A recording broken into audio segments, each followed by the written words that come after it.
dengan ucapan Allahumma sholli ala sayyidina Muhammad wa ala alihi wasallam. Bapak dan Ibu yang kita hormati, pertama kami ucapkan terima kasih Pak sudah diundang di sini. Ini juga sebuah penghormatan, penghargaan yang luar biasa Bapak Kepala dan kawan-kawan di sini. Dan tentu Kementerian Agama beserta seluruh jajaran siap support all out. Kalau Ustaz Assaruddin mengatakan gaspol, gaspol untuk LPK kita ini. Dan tentu harapan kita Bapak Ibu para penyuluh bisa merawat aset-aset bangsa ini, bisa merawat generasi-generasi kita yang kedepannya, masa depannya masih panjang. Yang kedua, Bapak dan Ibu yang kita hormati, kerjasama yang kita bangun tentu merupakan kerjasama yang luar biasa. Jadi kalau nanti Pak Kepala kita undang ceramah dari kemana Pak? Nanti Pak Kepala kita undang juga Pak. Banyak pesan-pesan moral yang sesungguhnya yang juga perlu kita sampaikan kepada generasi kita. Mulai dari sekolah Pak, mulai dari pondok pesantrennya, mulai dari madrasahnya, SD, SMP, semuanya negara kita. Dan tentu tujuan kita adalah memastikan anak-anak kita bisa menjalani kehidupan dunia ini menuju kehidupan akhirat itu dengan baik dan lancar. Bapak dan Ibu yang kita hormati, terkait dengan Maulid Nabi, tadi sudah disampaikan oleh Pak Ustaz, aku panggil Pak Ustaz, bahwa disebutkan oleh Nabi, innama bu'istu liutammima makarimul akhlaq. Kenapa Nabi itu ada? Kenapa Nabi itu dilahirkan? Disebutkan oleh Nabi karena adalah untuk memperbaiki akhlak. Dalam ayat yang Pak Ustaz bacakan tadi, kata akhlak itu berasal juga dari kata khuluq. Khuluq itu juga berasal dari kata khaliq. Jadi sesungguhnya kalau kita kaitkan bahwa manusia sebagai khalifah, pengganti pelaksanaan kemanusiaan di muka bumi dengan nilai-nilai ilahiyah, bahwa akhlak Nabi itu adalah penjelmaan nilai-nilai ilahiyah di dalam diri manusia.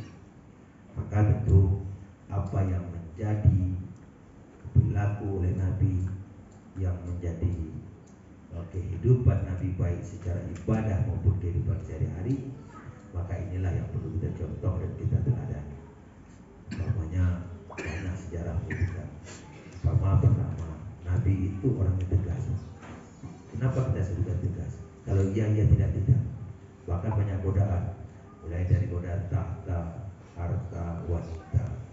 Bahkan dikatakan kalau diberikan bulan di tangan kanan, matahari di tangan kiri, tapi kalau untuk menjual akidah tidak akan pernah ada.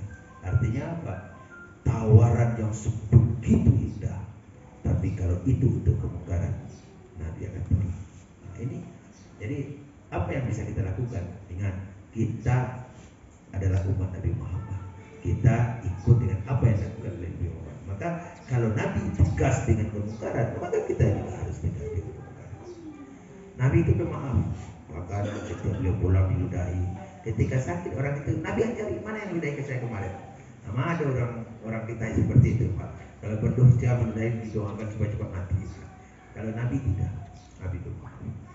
Bahkan banyak sifat-sifat Nabi. Nabi adalah orang yang cerdas. Nabi orang yang dipercaya, digelari Al-Amin, banyak. Inilah sesungguhnya dengan tadi kalau disampaikan bukan perdebatannya yang kita lakukan ya Pak ya, tapi sejarah Nabi, tapi nilai-nilai akhlakul karimah dari Rasulullah, itulah yang sesungguhnya tidak hanya untuk kita kan persoalannya adalah tapi bagaimana kita harus kembali. Jadi jangan pikirkan wah bola jatuh, tidak. Bukan jatuhnya yang dihitung, seberapa dia jatuh dan seberapa kali dia harus bisa bangkit, dan itulah pejuang-pejuang yang takut. Jadi hari ini ke depan banyak sekarang dibekali semuanya di sini, agamanya dibekali, akhlaknya dibekali, pengetahuannya dibekali. Keluar nanti tatap masa depan itu dan tinggalkan kenangan masa lalu, jadikan itu adalah barometer pembangkit semangat kita bahwa kita bisa tampil lebih baik ke depan. Jadi sejarah akan membuktikan orang-orang hebat itu. Kalau Nabi belum lahir sudah yatim, ibu meninggal di bayi, kemudian hidup dengan kakek. Belum lagi kita masih ada orang tua, masih ada ayah, masih ada ibu, hidup dengan kenyamanan. Maka inilah yang menjadi penyemangat kita. Kita harus berubah, kita harus bangkit, dan kita harus bisa melakukan yang terbaik. Dan jangan pernah orang tua kehilangan tongkat 2 kali. Dan jangan pernah jatuh 2 kali di lubang yang sama. Karena kalau orang tua kan ditutup batunya lebih bisa bersih-bersih. Kenapa bersihnya? Supaya dia masuk di lubang pertama. Apalagi kita yang disebut dengan asani takim, penglihatan kita lengkap, badan kita sehat, maka anak-anak kami habis ini bangkit, lihat ke depan, tinggalkan masa lalu, dan tataplah bahwa kita bisa menjadi anak-anak terbaik. Anak-anak kebanggaan dari orang tua, anak-anak kebanggaan dari masyarakat, anak-anak kebanggaan dari keluarga, anak-anak kebanggaan dari suku kita. Maka orang akan berkata suatu saat, ini dulu memang pernah dibina di LPKA, tapi hari ini dia lebih hebat dari orang-orang yang sudah berjuang mendapatkan keridhaan Allah. Ini oke ya, siap, harus semangat. Bapak-bapak ini kita yakin percaya, Pak Kepala dengan Bapak Ibu semua, tentu karena ini adalah anak kita.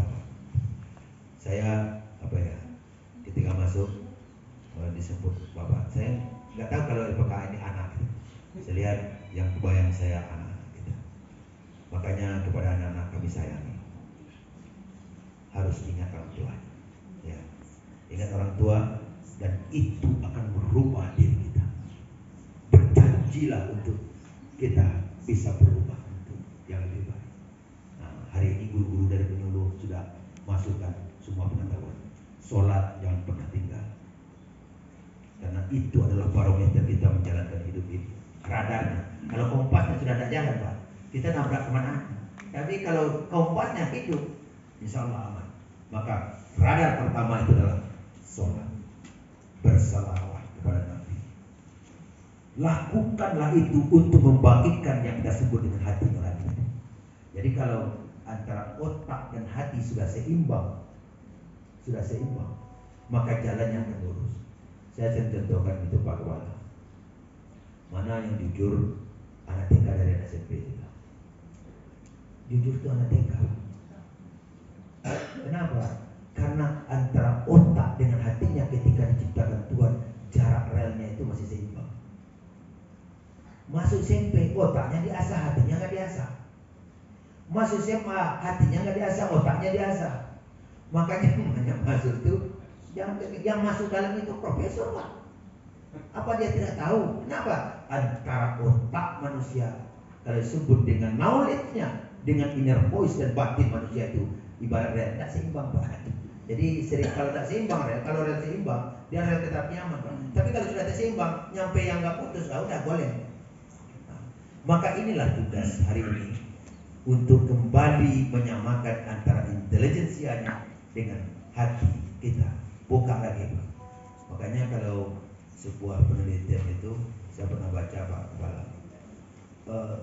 sekarang bangun sistem negara yang baik, ya kan?